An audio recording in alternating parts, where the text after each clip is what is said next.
Hi. Welcome to the Eliot estate where we mow and plow when it's snowing outside. I guess if you're gonna be stupid, you might as well be tough. That's what Taylor always tells me. Tonight, or this afternoon, we are working in the field and it just started to snow, hail. I don't know what's going on. But I am trying to mow the lavender fields. They are getting insanely tall. You can see Taylor back there plowing our second quadrant of lavender. And you know what? We're just going to make the best of this opportunity, which is free time, and we have to get things tackled. And sometimes that means working with the situation you got rolling, or the hand that you were dealt. Rolling with the hand you were dealt. We'll go with that. So I have my trusty, man, it's getting slick. This is legit snow. I have my little lawn boy, my little push mower with the bagger that my dad brought over, and I already got one row mowed. It's a 2-passer. So you can see the lavender. Courtney was so gracious to come help me later this week, or earlier this past week, and we got all of the lavender rows weeded. The weeds were taking over and it was so nice to have her help. And we tackled all 5 of the rows and we got them all weeded and happy. But we have the issue of in between the rows now. You can see how tall the hay / grass is coming in. Some of the weeds are almost 3 feet tall in some areas. So I really have to get out here in the middle of snowing and just get it done. Look at this. Pure slush. So I am mowing the rows. Not the smartest thing. Taylor is plowing the second field, or the second quadrant. This is where the lavender is going. We have a 40-foot grass pathway right here. Well, it'll be pea gravel eventually, but we have 40 feet, and then we have our second quadrant of lavender. And so that is the start of the second quadrant over there. Honestly, the only reason that we're out here in the middle of the snowstorm is he has a bunch of trees that he got, about 150 of them, and they need to go in the ground. They're just soaking in water right now, which isn't the best for the roots. So our thought process, if we can get some of the quadrants, or two more of the quadrants plowed and stuff, we can set up one of the quadrants to have a couple rows of trees. And then later this fall, I will be planting peony bushes in the ground. So it's kind of a twofer at this point. So over here where he is plowing, we have 10 more rows of lavender going in. Our section is roughly like 50 to 60 feet wide, and then it is about 220-ish feet long. And like I said, 10 rows of lavender, and each row can hold about 60-ish lavender plants, 60 to 70 lavender plants every 3 feet or so. So he's doing the initial pass through with the plow, and then we have another implement that he wants to run through it, and that'll help loosen all these big chunks up. I'm not really sure how the process goes, but I think this is the plow, if I'm not mistaken. We have the disc bind, which will, I think that's the correct thing. We'll break it up and then he'll do a couple passes with that. But check it out. We have water. Well, we have the rough end for the water at least. So we have, let me back up over here. We have 2 frost-free hydrants per quadrant, and they're all in. So if you can remember from my initial video, we have a 20-foot walkway, 40-foot going that way in between the lavender rows, and then here in the center they roughed in a little area for water, so a fountain eventually. And it's really exciting because we're really close to getting water out here. And like I mentioned in that initial video, lavender, once like established and stuff, they're pretty drought tolerant, so we shouldn't need, I'm not anticipating to have to water them much, but to get them, you know, off the ground and get them to that mature size, I wanted there to be that safety net of having water. So I'm really happy to have the hydrants, 2 per quadrant, just set up and ready to rock and roll with our irrigation. So I'm gonna go back, and it looks like our snow has stopped, which is great. My feet, I wore the wrong attire. This is horrible. I feel like I have 10 pounds of mud on my shoes.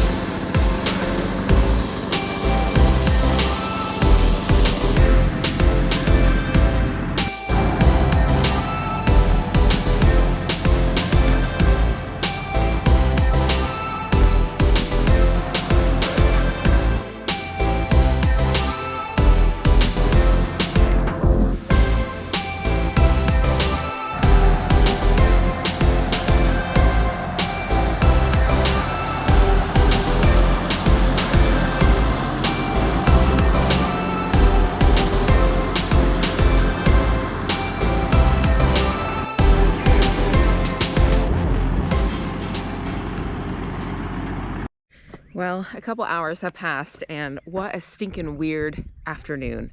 It was snowing, and now it's like, now the sun's kind of coming out. Ohio weather, I guess. I gave up on mowing because I was getting wet. My toes were soaked, so I went home and got a change of boots and stuff, and the mower was giving me fits because the grass is just, it's just so dang thick and it's wet, which isn't great. So I gave up on mowing, and Taylor and his dad were able to get 2 of the quadrants plowed. So I wanted to give you a little tour of what that looks like, and I wanted to show you what the rows of lavender look like after I did a couple swipes from mowing. And I have to tell you what, guys, I'm not doing this all summer long. I decided whenever I gave up on mowing that this is for the birds. I am not going to come out here. I had to weed eat because it, you know, the mower only gets so close, and I don't want to shred the fabric. So I am going to order some playground mulch. It's pretty affordable per yard, and we're going to come out here once I get it cut down, see if I can drop the deck a little bit lower and get a little bit tighter of a shave.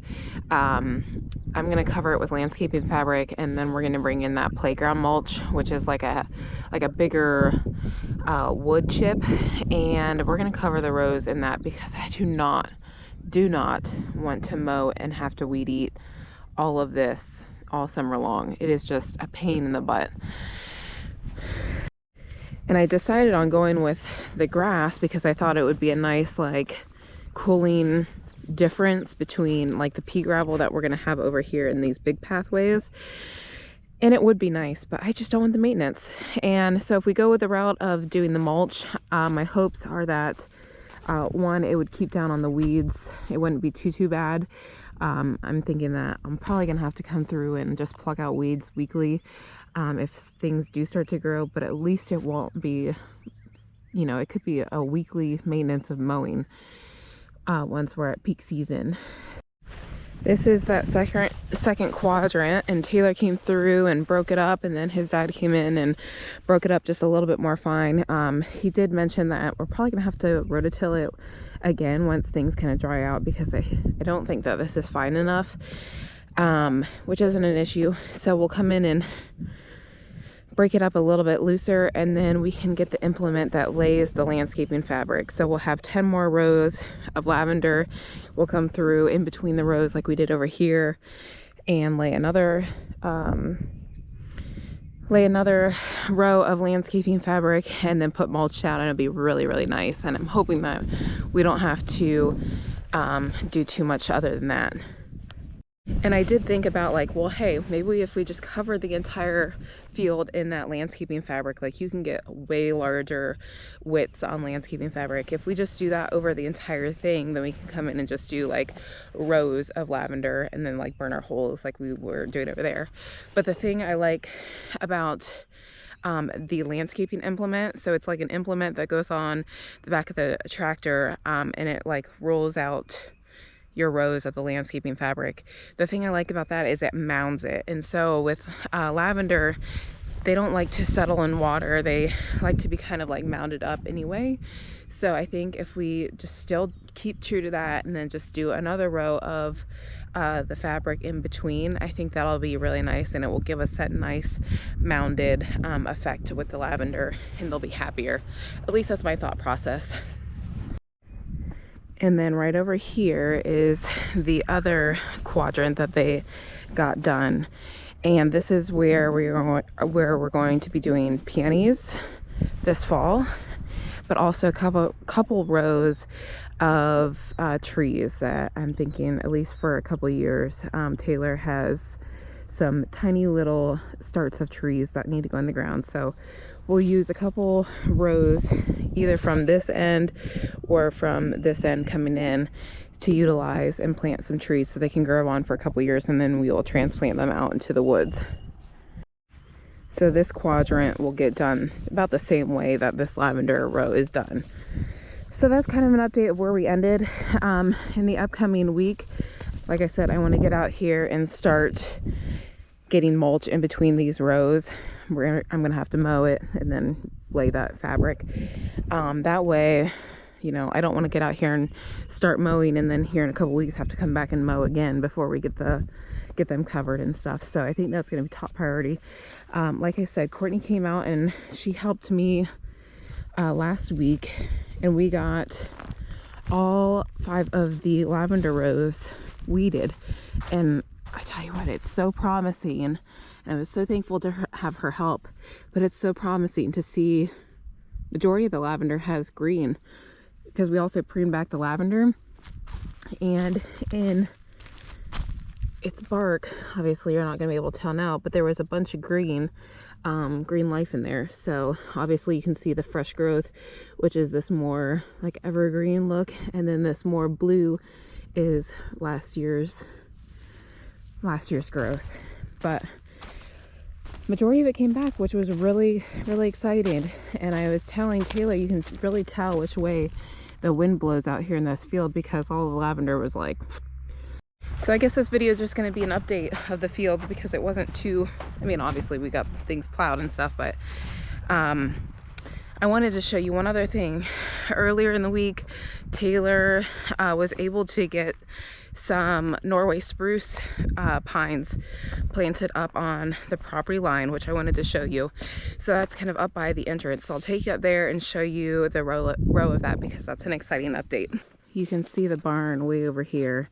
We're kind of at the entrance of the fields, which is really exciting. So like I was saying, Taylor came in here.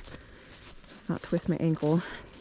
Came in earlier this week and he got 16 Norway spruce starts planted in the ground. So we had a big, like 3-foot auger, and he was able to get like a little pilot hole started. And we got these 4 to 5 foot Norway spruces from my friend, and he got them in the ground, which is really exciting. So Norway spruce get anywhere from like 40 to 60 feet tall, and with a spread of like 25 to 30 feet wide. And I think it'll be really pretty to just have this big evergreen stature kind of lining the property. And then on this side, we will have a bunch of deciduous trees. We came in last year and planted about like, I don't know, 5, 6, 7 deciduous trees. So those will grow up, and then as you come down the lane and stuff, you'll start to see the lavender, which is really exciting. So that's just a little update. I'm really excited to get both of those fields plowed today. It was just so bizarre with the weather. But thanks for visiting the Eliot estate, and I'm sure in the next video we will have another exciting project going on. Thanks guys, bye.